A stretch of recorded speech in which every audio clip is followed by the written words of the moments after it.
So as usual, here I am reporting on this probably after half of the other action figure news channels out there. If I manage to get this out in reasonable time, it will be a bona fide miracle on account of the fact that I'm just really busy. I have 4 kids that all need homeschooling. Not to mention, I do other things other than YouTube, like, eat, sleep.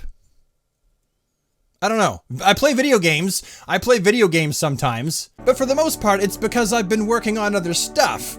In this case, my most recent video is my Kenner Superpowers Collection Batmobile Batman and Robin review. You really should go check that out if you're a Superpowers Collection fan. And I've just been having so much fun reviewing those classic vintage items on account of the fact that, for one, there's not a whole lot of new stuff that yours truly can manage to go out and get in the stores. Number 2, I'm only going out once a week anyway, so even if there was something there, chances are other collectors are going to get to it before I can. And then number 3, I wanted to recollect the old Kenner Superpowers Collection figures anyway, on account of the fact I used to have all of them, pretty much, and then I ended up having to sell them, which sucked. And so I said to myself, Self, it's time that we fulfilled a key item on our bucket list. Does that mean I think I'm going to die pretty soon? Well, hopefully not, but if you can knock stuff off your bucket list sooner than later, that's better, right? No one wants to knock crap off their bucket list right near the end when they've just got a walker or, whatever. This video is, you almost can't even tell what this video is about, can you? The point is, we have new action figure news that I'm reporting on probably late. And that's the fact that McFarlane Toys has released more in-depth HD official images of 3 more of their DC Multiverse figures based on the White Knight and the Curse of the White Knight comic book series from DC's Black Label, the Batman, the Joker, and Azrael. So here we are on old Toddy Boy's official McFarlane Toys website, and let's take a closer look at these figure pictures, because I'm already getting really excited. And they're not even big yet. Let's make them bigger. Yeah. Yeah, I'm sold. I think that this looks fantastic. I mean, look at the artwork that this is made to depict, and then look at the figure, and I mean, that face looks pretty near perfect. I mean, with McFarlane, sometimes the faces are hit and miss. I'm looking at you, Wonder Woman 84. That was not so great. But this one definitely looks like it jumped right out of the pages of the comic. Actually, the whole figure looks like it just jumped right out of the pages of the comic. Now, obviously, this figure comes with not only the trading card that they all have as a pack-in, but also 2 bat ropes, one that is wrapped up and one that is unfurled. That's a small bit of rope. How far is he going to go with that?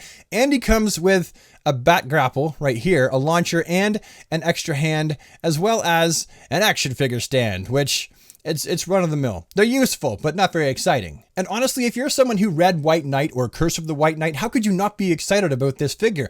Because it looks literally like they took the comic book and then sprinkled some magic dust on it and then shook it like this, and Batman just fell out of the comic directly from one of the illustrations, because this looks really, really good. You've got the texturing right here on the bat on his chest, which is nice. At first, I wasn't really sold on the symbols on these characters' chests being separate pieces, because sometimes they could look sloppy, but if it actually looks like this, that's going to be good. The cape that Batman has with the collar and the cowl looks like it hangs over his shoulders just enough to be epic, but probably won't get in the way of his articulation that much. You can see down here on his belt, there's a spot to hang his bat rope there, the one that's all rolled up, and honestly, I really wish that dagger would come out, but you could tell it doesn't because it's not in the accessories list. That would be kind of cool if it came out, like the Gotham by Gaslight Batman figures. And honestly, this look for Batman does give me a little bit of a Gotham by Gaslight feel to it. I mean, how could it not? Just look at it. The release date for Batman and Joker and Azrael will likely all be the same. So summer 2020, specs 7 inches in scale, and he'll sell for $19.99 in the States. That'll be the retail price. And the bio is as follows, and I'll put other images of the Batman up while I read the bio so as not to bore you too much. After years of epic battles between the Dark Knight and his twisted archenemy, Batman faces his greatest challenge yet. The Joker has been cured of his madness and is now sane. The clown prince of crime has changed his ways, fighting for good in Gotham City, and it may just cause Batman to go over the edge of his own sanity. Collect all additional Wave 3 Batman White Knight figures, the Joker and Azrael, as well as other McFarlane Toys DC Multiverse figures. Figures sold separately. And now we're on to the Joker, a figure which, in all honesty, and I've been honest about this before, is I'm not really that excited about. As we can see, the figure does come with a trading card, like all the rest of the McFarlane Toys figures, and he also comes with his extra large pistol right there, and then he also comes with another head sculpt right here, and the figure stand, which, as always, is very cool to have. Nothing worse than a figure that just topples over all the time because it's too top heavy. Not that this figure looks top heavy. The sculpt of this figure looks good. I mean, it does. It looks good.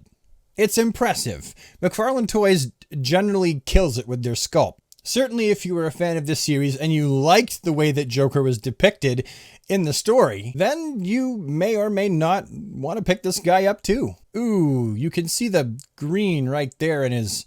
That's ugly. Didn't we learn anything from Toy Biz? And yes, right down here, those rounded balls in the ankles. That's gonna be a big no-no for some people. But he does have, as you can see here, the double-jointed elbows that, I mean, again, we're all fan favorites of, but the wrists have the balls. Here's what the Joker looks like from behind, and wow, I mean, there's an impressive amount of detail in the vest that he's wearing. That's for sure. And one last picture, for good measure, of old Jackie Poo taking a run with his long gun. Not a bad figure, just not my cup of tea. Once the clown prince of crime and Batman's greatest supervillain, the Joker has been cured of his madness. Now, going by the name of Jack Napier, he's been released from Arkham Asylum and has set his sights on politics, with hopes to save Gotham City from the one person he sees as its true enemy, Batman. And then, finally, we come to Azrael, a figure that I am indeed very excited about. We can see here the trading card that he comes with, but not only that, also his flamey sword. Oh, look at that. I look like I'm part of Azrael. And of course he comes with the figure stand, which I don't even know why I'm telling you. It's obvious he's going to come with the figure stand because they all come with a figure stand. The figure looks fine though. I really like the fact that they've gone with a more classic style Azrael. I mean, that version is not done enough. He's not represented enough in my opinion. This is probably my favorite look for Azrael. He's got some pixie boots down here at the bottom.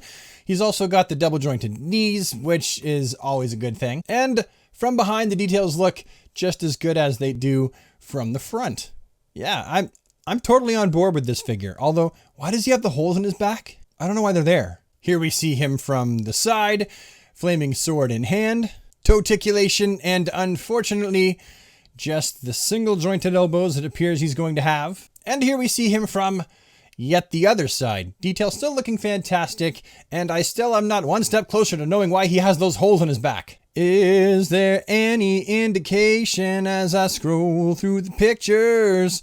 Why does Azrael have them holes in his back? Okay, I realize by this point I'm making a big deal about nothing. It's not even a big deal why he has the holes there in his back, but I really just want to know. Anywho, not important. War veteran, Knight of the Order of St. Dumas, and now the Joker's key recruit in the crusade against Batman, Azrael is the Dark Knight's most powerful new threat, and the one living link to a devastating secret about the Wayne family's legacy in Gotham City.